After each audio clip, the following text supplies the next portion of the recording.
Hey there, Sherman with Spectre Home Inspections. We're taking a look at a few electrical issues around this house today. We'll start here at the electrical panel. Let me show you.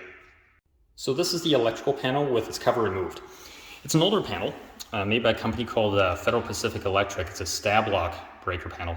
It's an older panel. It's been known to have some safety issues, so we'll be recommending the homeowner get them replaced. The first issue that we see is on this 15 amp breaker, the first one on the very top, and it's the aluminum wiring. Get us a little bit closer and see if you can take a look. And we also see the aluminum on the neutral bar. Now, aluminum is more susceptible to thermal expansion and contraction compared to copper wiring.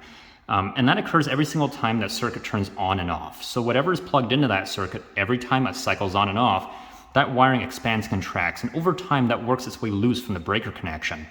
And that poor connection can lead to overheating and potentially a fire. Now, I'm also not liking how it runs on top of or in front of the hot bus bar there, but it needs to go regardless. The second issue that we see here in this panel is on this 40 amp circuit. I'll bring this a little closer so you can see. So there we go. It's a 40 amp, and it's two wires here. It's 10 gauge wires running to it. Okay. Now, wiring needs to be protected with the correct breaker size. So this 10 gauge needs to be protected with a 30 amp, which will kick in a lot sooner in the event of an overload to the circuit and prevent a potential electrical fire. The 40 amp is not sufficient to protect that wiring. Another electrical issue we see in this house are one of these razor-only plugs. These are quite common in older homes and bathrooms of older homes. Okay?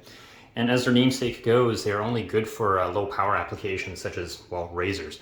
Modern appliances such as blow dryers and electric toothbrushes shouldn't be plugged into these, so this one will need to be replaced. So what I have here is a circuit tester. What it does is it tells me whether there's any issues with the electrical outlet. So two lights on the right, this one's good. Unfortunately, this one here on the other side of the kitchen appears to be dead, so definitely needs to be looked at by an electrician. Electricity powers our modern lives, which is why it's so important to ensure a thorough assessment of the electrical system prior to you taking possession of your new home.